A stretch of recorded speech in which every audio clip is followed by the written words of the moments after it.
नमस्कार दोस्तों, मैं राजकुमार आप लोगों के समक्ष आज का पहला क्लास, खासकर बिहार एसआई जो कि हमारे बिहार का सबसे क्रेजियस एग्ज़ाम है, इसके सापेक्ष में आप लोगों के सामने आपके डिमांडिंग वीडियो इतिहास का लेकर अवेलेबल हूँ। चलिए हम लोग इतिहास को पढ़ते हैं।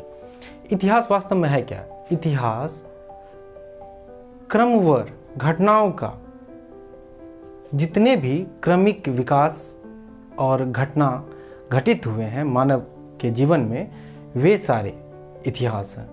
चाहे वह भूत से संबंधित हो या वर्तमान काल से या भविष्य काल से, ये सारे के सारे अपने आप में इतिहास बनते ही जाते हैं। चलिए, अर्थात हम देखते हैं कि इतिहास मतलब क्या।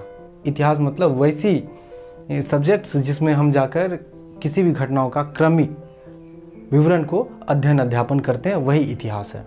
आइए हम देखते हैं इतिहास का। अगर हम काल देखें तो हमारे एनसीईआरटी बुक्स के अनुसार 2.5 लाख ईसा पूर्व से लेकर 600 ईसा पूर्व तक का कालों का विवरण हम लोग के पास अवेलेबल है। तो हम इतिहास को काल के अनुसार हम वर्गीकृत करते हैं। तो अगर हम देखें तो प्रागैतिहासिक काल, आदि ऐतिहासिक काल और ऐतिहासिक काल।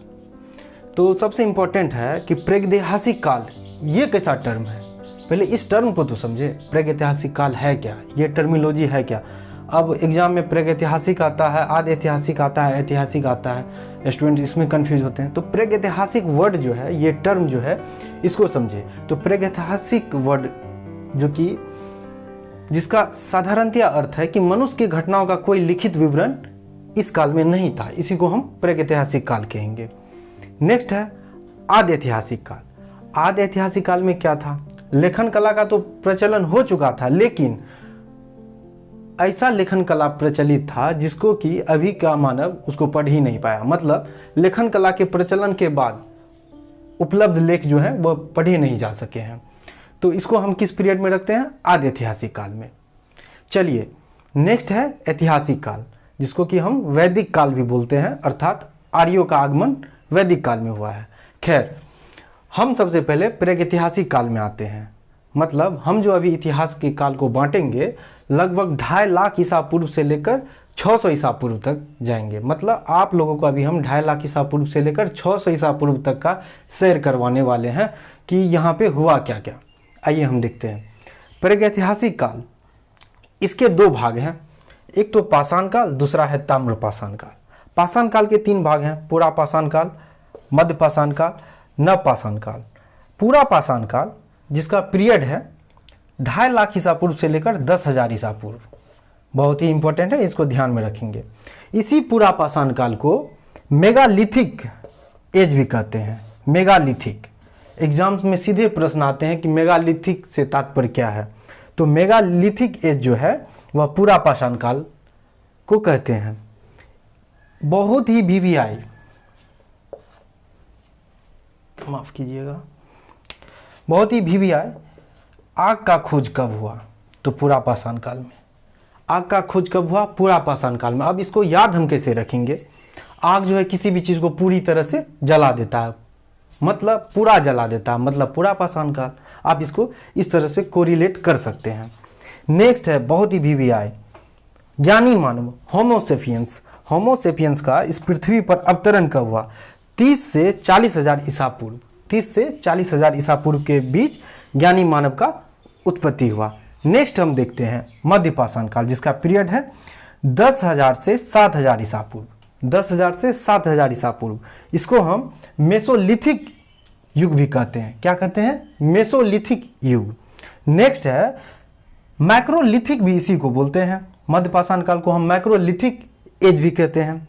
इसमें साधारणतः वही बात था, आखेट और पशुपालन, आखेट एवं शिकार करना और पशुपालन करना, यही मानव का काम था। नेक्स्ट आइए नव पाषाण काल को हम देखते हैं, जिसको हम नियोलिथिक एज भी बोलते हैं। नव पाषाण काल को हम नियोलिथिक एज भी कहते हैं और इसका पीरियड है 7,000 से लेकर 5,000 ईसा पूर्व। 7,000 से लेकर 5,000 ईसा पूर्व। बहुत ही वीवीआई। पहिए का आविष्कार कब हुआ? मैक्सिमम एग्जाम्स में ये कॉमन प्रश्न आते हैं और स्टूडेंट्स इसका गलती करते हैं। पहिए का आविष्कार पूछा जाता है, स्टूडेंट्स पूरा पाषाण काल मार के आता है, जो कि गलत होता है। तो पहिए का आविष्कार कब हुआ? नवपाषाण काल में।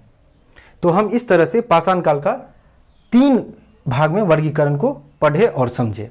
नेक्स्ट आइए, प्रागैतिहासिक काल का एक दूसरा भाग है ताम्रपाषाण काल। ताम्रपाषाण काल जो कि 5000 ईसा पूर्व इसका पीरियड है।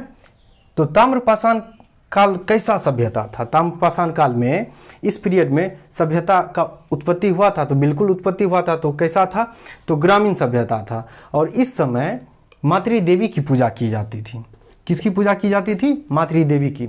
इसका साक्ष्य है, साक्ष्य के रूप में हम इनाम गांव को देखते हैं, जिसका संबंध जो है ताम्रपाषाण काल से है। इनाम गांव जो कि ताम्रपाषाण काल की सबसे बड़ी बस्ती थी, जिसका संबंध सीधे जॉर्वे संस्कृति से है।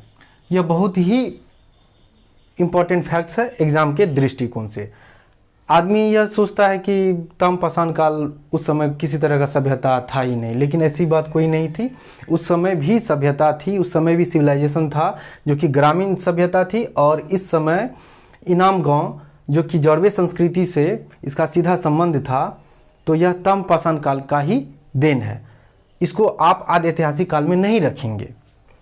एक बहुत ही एग्जामिनेशन प्रोस्पेक्टिव से बहुत ही इंपॉर्टेंट फैक्ट है, आप लोग इसे ट्रिक के माध्यम से याद रखेंगे। CBI, C for copper, B for bronze, I for iron. पूछता है कि मानव द्वारा सबसे पहले खोजी गई कौन सी पदार्थ थी? तो कॉपर मतलब तांबा। नेक्स्ट अगर पूछे नेक्स्ट कि मानव द्वारा दूसरी खोजी गई वस्तु कौन सी थी? तो ब्रॉन्ज मतलब कांस्य। और सबसे बाद में किसका खोज हुआ? तो वह है लोहा, मतलब आई मतलब आयरन। यह बहुत ही इंपॉर्टेंट है, इसे आप लोग नोट कर लेंगे।